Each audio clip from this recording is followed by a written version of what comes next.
You are watching this because you either want to learn about Japan or about me.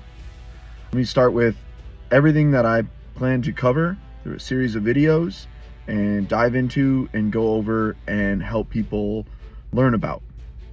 With first is Japan, everything Japan, from culture, cars, houses, paperwork, how you live, business management, visas.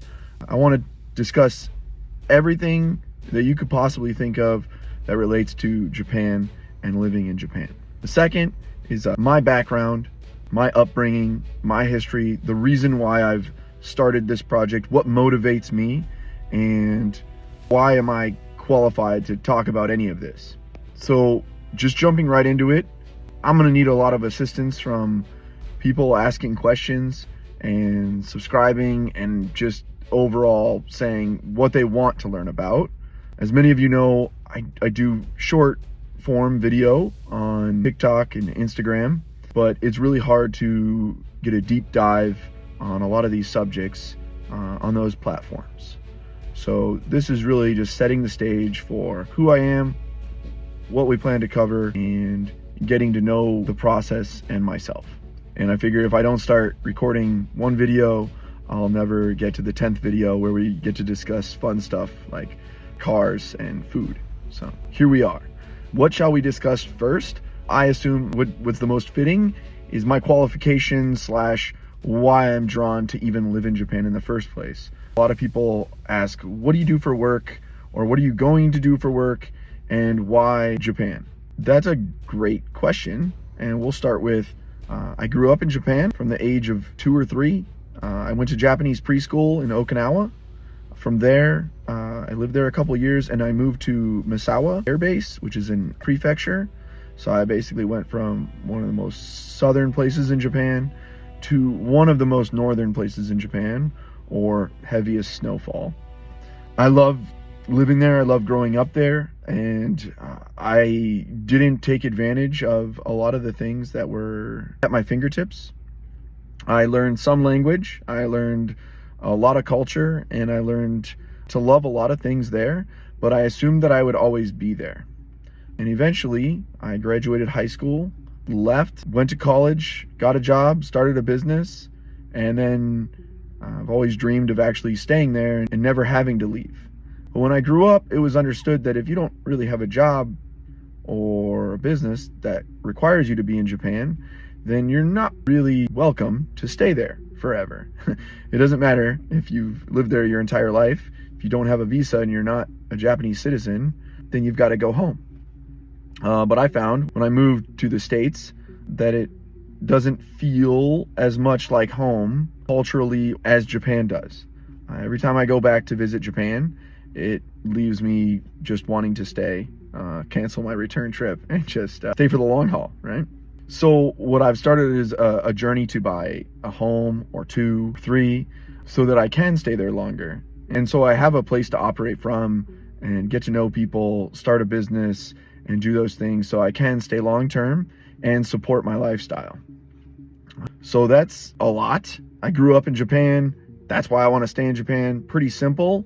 But then there's the other factors that come to play. And that's, I don't have kids. I have a wife and a dog, a little Chihuahua, which is a pretty Japanese style pet, if you would.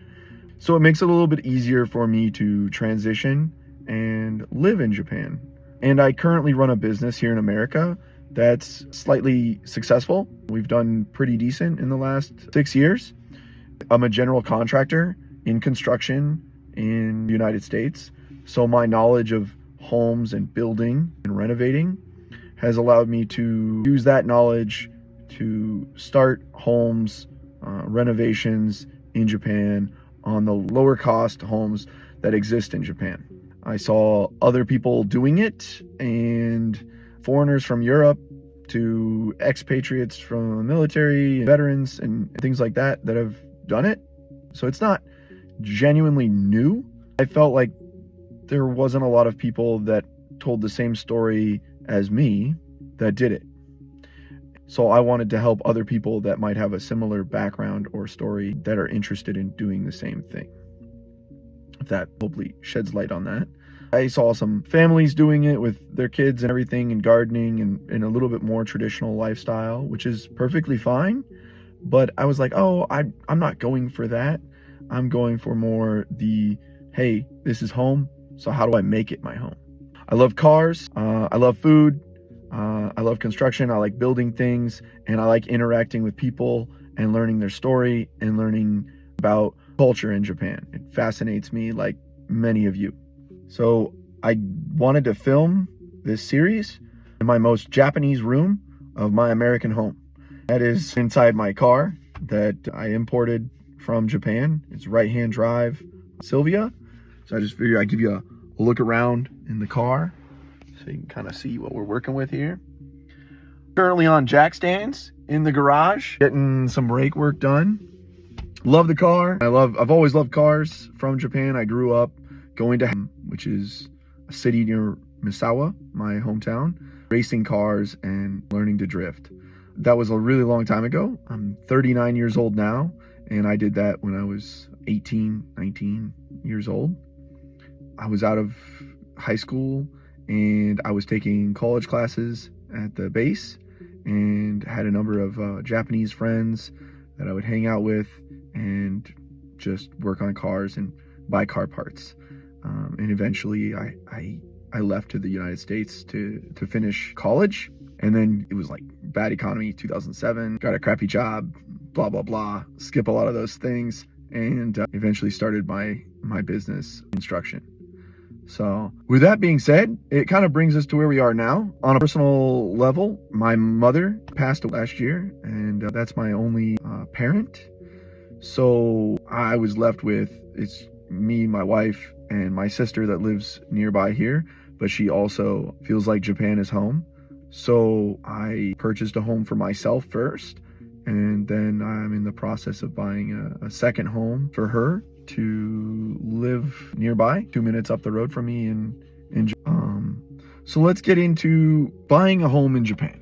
It kind of skips a couple things, but we'll come back and there'll be a series of a lot of videos, and this is one that's real easy, catchy, people want to know about, and easy to kind of talk about in this introductory video.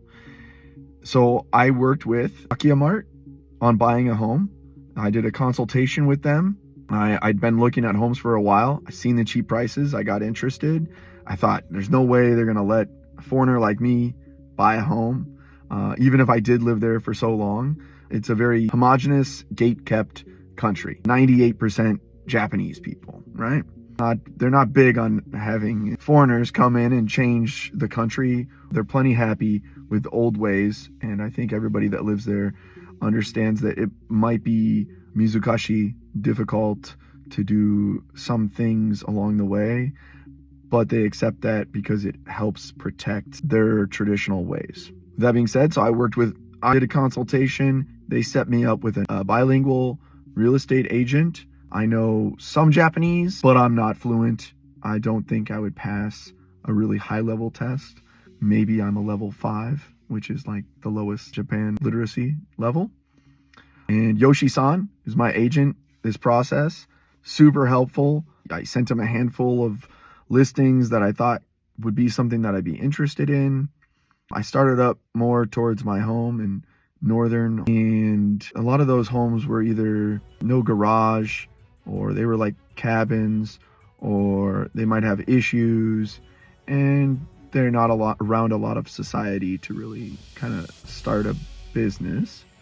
So I then worked with, during this process, I reached out to a visa specialist that kind of helps me identify the lifestyle that I want and where I should start it in Japan, because there's 47 different prefectures, so there's almost 47 different unique countries or states inside of Japan.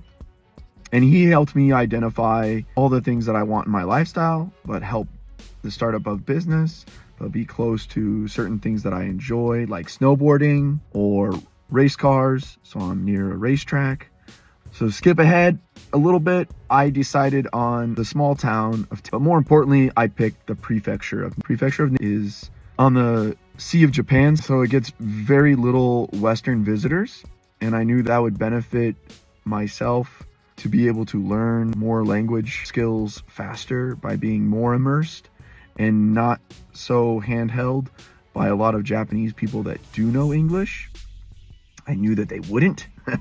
And I knew there'd be less foreigners to depend on and get help with. So I'd have to figure it out on my own. And they also were a prefecture that helps with business startup visa. And where my house is, it's about 20 minutes away from a small local racetrack. So I knew I'd be able to go there, make friends. It's not a big racetrack. You're not lost in the crowd. And really just start to make friends, learn the language, and feel comfortable in small town Japan. A little bit of this is obviously a risk, a cavalier attitude towards buying a home and hoping that it works out. But if you don't risk anything ever, then you'll never find out what could be. So that's a little bit of the midlife crisis kicking in, and the fact that I don't have a parent to maybe whisper and tell me don't do it. So Nick over at Japan Remotely helped me decide on Niigata Prefecture. And then Yoshi went and looked at a couple homes for me in Niigata. And one of the ones that he looked at was listed at about $24,000.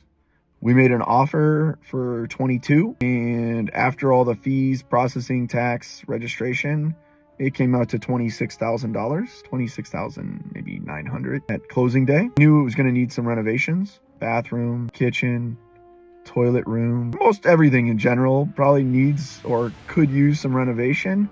And I looked forward to learning those challenges as well.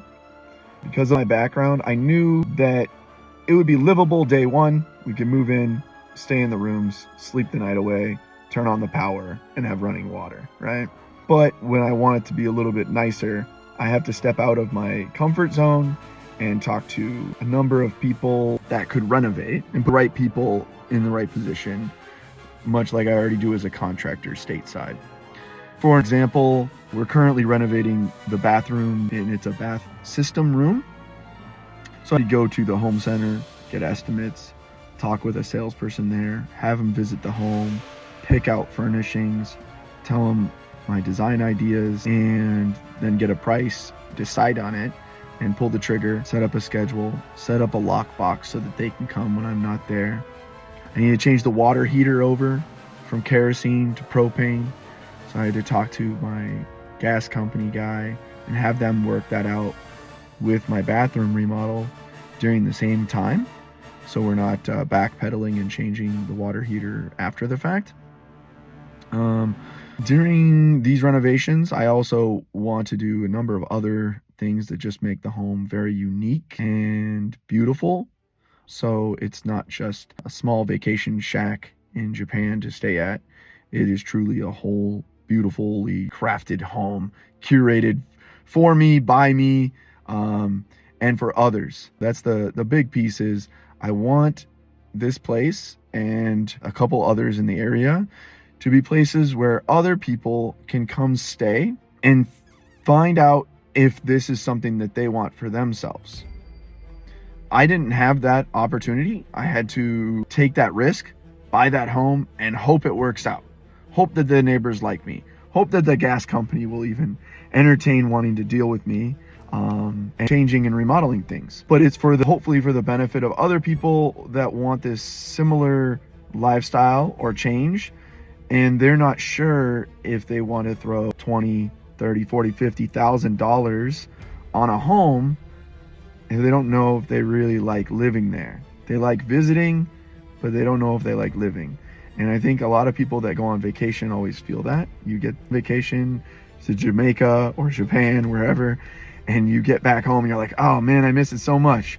But do you miss living there, or do you miss being on vacation there? And so these homes are set up for you to stay 1, 2, 3 months at a time with a car and really be able to feel out the lay of the land, the terrain, the people, the area, the activities, what you can and can't do, and how interacting with the local culture works. You don't have to do renovations, so you don't have to learn that obstacle, but it gives you a place that feels more like a home to figure out if it's something for you. So I started this process about 8 months or so ago, actually buying the home, and probably a year or two before that, just looking at homes, dreaming. So the buying process took about 2.5 to 3 months, and I think that was shorter than most. I didn't request a home inspection. I had a FaceTime home viewing, so I bought it remote with Yoshi-san going there and looking at it and checking out everything. There's a lot of trash left behind, so I knew I'd have to get that removed. So timeline-wise, it went pretty quick to the purchase. And after I bought it, about a month or so after, I flew to Tokyo to meet Yoshi-san, get my keys, paperwork, and deed to the house. And for those wondering, I bought a house and the land, so we own both. We didn't have to buy a leasehold, which is leasehold is when you buy a property but you don't own the land. And it's just not recommended for somebody that wants to have property and be in control of everything. It had a garden. I mean, you get my videos on TikTok to see little walkthroughs of the house and whatnot. This is just more of a video journal of everything along the way. My business, what do I do for work? I am in the process of establishing my Kodo Kaisha, which is like a formal LLC corporation in Japan. So I can accept money from clients and do work for them legally. And so I can help support my long-term business manager visa. So I have a Japanese partner in this Kodo Kaisha. His name's Yamada-san, great guy. And he's willing to work with me on the ground and help with the business on the Japan side. And I help finding clients and articulating their Western views and disseminating them to somebody in Japan. So we communicate really well, so we can do business really well together. You have to have that with a business partner, right? You have to be on a different level to get business done with 2 different language barriers, 2 different world barriers. And I'm trying to transfer information from somebody that's hasn't lived or doesn't live in Japan yet, but needs to buy a car, needs to set up an ETC card, needs to get trash removed from the house that they just bought. Any number of services, that's what we're looking to provide for people. We navigate the land, manage paperwork and bureaucracy of Japan for foreigners that don't know how to navigate it. You'll find that a lot of it is very difficult, and if you don't know the right person, it might be impossible. So hence the name of the business, Japan Unlocked. We're just trying to remove barriers to entry to make it easier for people to move, transfer lifestyles over, or just assimilate into Japanese culture. At first, a lot of people will be like me on a tourist visa, trying to start a business, trying to buy a car, trying to do all these things, but they might be juggling a full-time job in the United States. I have the benefit of being somewhat free of time in the wintertime in construction in America. So I've spent a lot of that time working on the business in Japan. So with that being said, Japan Unlocked is a whole host of providing services to Westerners looking to be in Japan full-time or part-time. If you need your car maintained, re-registered, service done on it, just makes it easier if you call us, let us do it. I would think that there's probably other places that do it, but when it came time for me to buy my car and do all these things, I couldn't find anybody. Bought my house without flying to Japan. Only through a FaceTime video. I signed a power of attorney for Yoshi-san, my real estate agent, and he did everything for me without having to go there. When it came time to buy my car, I had to fly over there 2 times. One for notary purposes and paperwork, and the second time for registration and delivery. And I thought that was kind of crazy that I would have to fly twice for a car, but none at all for a house. And that is where that pain created the solution of this business. Originally, I wanted to start with renovating and doing construction on homes, but there's a lot of Japanese people that do construction and do renovations on homes. And I don't want to be the guy that takes jobs from somebody there locally that already offers that service, right? Those people need those jobs and that they need that money back in the economy. But what they're not well equipped with is dealing with Westerners and English and navigating the complexities to other everyday tasks. Hence the creation of the business, and then not trying to step all over other businesses that already exist. So let's keep this video as short but long, introductory. We hope to accomplish what some of my background is, where we're headed, and hopefully we get some questions along the way that I can answer and elaborate on for you guys. What's really important to you? What's the big questions that nobody's answering, or nobody's answering from your point of view? What jobs might be available? What different visa options might be available? I am happy to share a lot of those, at least from what I know. I'm not saying that everything I say is correct or 100%. I'm sure somebody will chime in at some point and correct me, and I'm okay with that. I'm just really video journaling my point of view and my background into how you could possibly make it in Japan and what services are available along the way. And bear with me, in the future we'll have a lot more updates and higher quality content, but for now this is what we get. You know how I can answer questions to better help you with all of your wild thoughts about moving to Japan.